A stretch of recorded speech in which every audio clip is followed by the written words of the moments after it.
Bienvenue dans l'émission Alexandra David-Néel, végétarienne, exploratrice courageuse à la recherche de la vérité, partie 3 sur 3. Alexandra David-Néel est devenue célèbre en tant que voyageuse audacieuse grâce à une succession de périples extraordinaires en Orient. Son entrée au Tibet, la terre interdite, fut riche de sens, mais peu de gens connaissent la véritable raison de sa quête inlassable.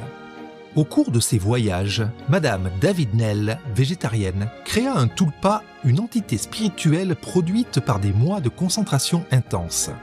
Très vite, le tulpa de Madame David-Néel a été vu en train de voyager avec elle. Notre bien-aimé Maître suprême Ching Hai, vegan, a expliqué ce phénomène lors d'une conférence en 1994. Now, if you read a book called A Mystery in Tibet, Madame Alexandra Néel, I think, will tell you that in Tibet, people can use their own power or practice of concentration to make another being in whatever shape you want, whatever appearance you want. You can make a monk appear. You can make a common person. You can make a beautiful girl. These are the methods that heaven used to create angels. And these are the methods we use sometimes purposely or unintentionally through our deeds and thought to create demons. Understand? Yeah. And she herself, Madame Alexandra, has made one of the monks just to try through that method. And she made one. But afterward, he got out of control. He already actually appeared in the form of a monk. And she said first she made a very jolly one, happy and old and fat monk, easy going type. But later, as he developed, he got out of her power, get out of her hand, and he became thinner and more mischievous and more aggressive. So she had to destroy him eventually, using all her might. Because once you create something, it's difficult to destroy it if you don't have that power. En 1923, Madame David-Néel et son fidèle compagnon de voyage Lama Yongden, végétarien, s'enfoncent dans le Tibet jusqu'à Lhasa. Un périple épuisant de 4 mois et de 2000 km à pied. En plein hiver, ils ont traversé des ponts et escaladé des montagnes, marchant sur des pics gelés et des terrains accidentés sans aucune route, parfois pendant 19 heures d'affilée. Le Tibet était encore interdit aux étrangers et ils devaient se déguiser en pèlerins indigènes défavorisés.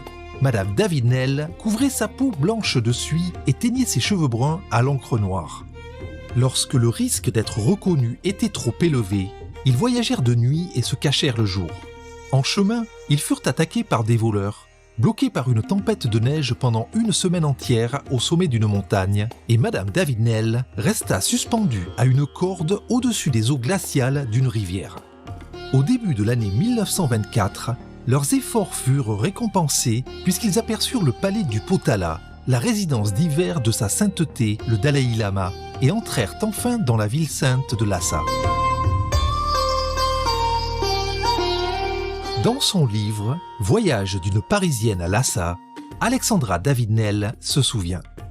We could discern the elegant outlines of its many golden roofs.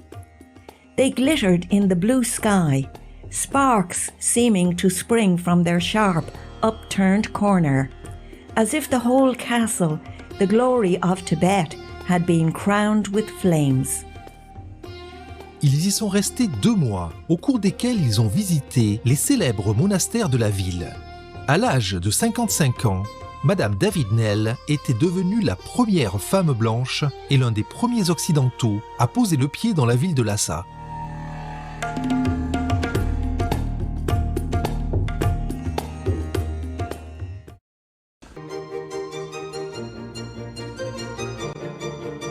L'année 1925 marqua le retour en Europe de Madame David-Néel et du Lama Yongden. À leur arrivée au port du Havre, une foule de journalistes et d'admirateurs s'était rassemblée pour accueillir l'audacieuse aventurière, désormais célèbre dans le monde entier. les éditeurs rivalisaient pour obtenir les droits de son histoire. Elle écrivit son célèbre best-seller « Voyage d'une Parisienne à Lhasa » et lorsqu'il fut publié en 1927, les deux explorateurs donnèrent plusieurs conférences à travers l'Europe. Grâce à la vente du livre, en 1928, Madame David Néel put acheter en 1928 une petite maison sur un terrain de 2 hectares dans les Alpes françaises, à Digne-les-Bains.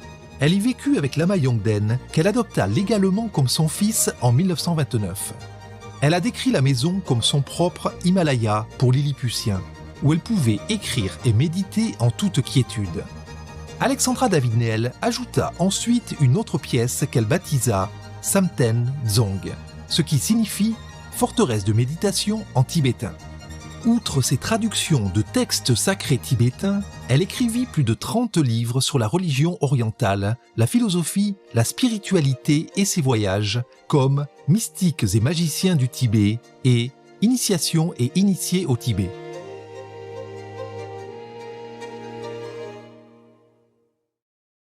À travers ses écrits, Madame David Néel nous fait pénétrer au cœur du monde merveilleux qu'elle a rencontré lors de ses voyages en Orient.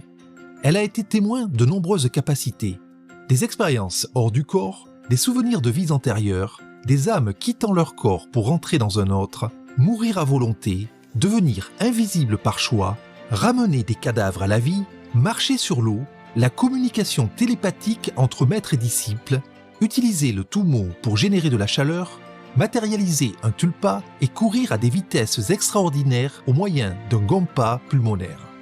Madame David Néel a conclu que toutes ces compétences étaient le résultat d'une grande concentration. Dans Mystiques et magiciens du Tibet, elle explique « The secret of the psychic training, as Tibetans conceive it, consists in developing a power of concentration, of mind, greatly surpassing even that of men. » Le voyage de Madame David Néel à travers l'Orient n'avait pas pour but de développer un quelconque pouvoir magique, mais était avant tout une quête spirituelle de la vérité. Son but a été atteint avec son initiation par un maître spirituel au sentier direct. De cette doctrine mystique, Madame David Néel a écrit qu'elle frees a man from the consequences of his actions, whatever they may be, by the revelation of their true nature, and ensures the attainment of Buddhahood in one single life. En 1937, à l'âge de 69 ans, elle partit avec le Lama Yongden pour la Chine par le chemin de fer transsibérien. Ils y restèrent plus de 9 ans, dont 5 ans de retraite dans un monastère tibétain où Madame David Néel reprit également ses recherches sur les textes sacrés tibétains. En 1941, elle reçut un télégramme lui annonçant le décès de son mari, Philippe Néel. Elle écrivit « I lost the best of husbands and my only friend. » En 1946, mère et fils quittèrent l'Asie et retournèrent à Digne-les-Bains, où Madame David Néel apprit à vivre avec une mobilité fortement réduite suite à des rhumatismes. En 1955, une maladie soudaine emporta Lama Yongden. Ayant perdu son fils, serviteur et confident bien-aimé depuis plus de 40 ans, elle se trouva seule et désemparée. Mais en 1959, Madame David Néel rencontra Marie-Madeleine Peyronnet, qui devint sa secrétaire personnelle et une merveilleuse amie. Marie-Madeleine Peyronnet la soigna pendant les dernières années de sa vie, au cours desquelles Madame David Néel ne cessa jamais de travailler. Cet entretien eut lieu au cours des dernières années de sa vie. Le bouddhisme du Bouddha, il se résume en 3 choses. L'impermanence, la souffrance et le non-moi. C'est-à-dire qu'il n'y a pas une personnalité homogène qui existe dans l'individu. Une personnalité pour les bouddhistes, c'est un amalgame, une composition de différentes choses. Des idées, des sensations, etc.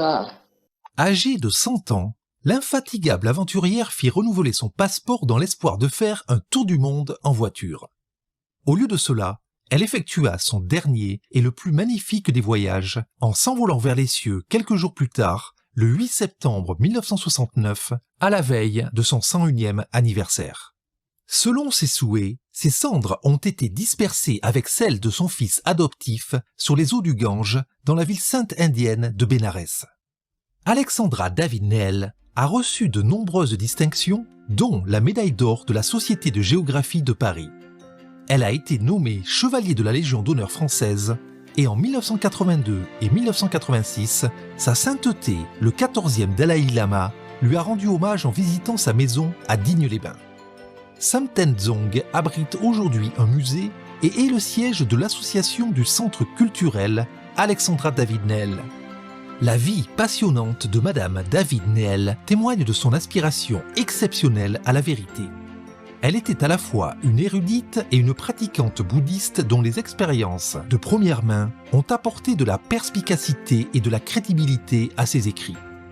Nous remercions sincèrement Madame David-Néel pour la richesse des connaissances qu'elle a mises à la disposition d'autres chercheurs de vérité, les aidant dans leur propre quête spirituelle de l'illumination et de la libération.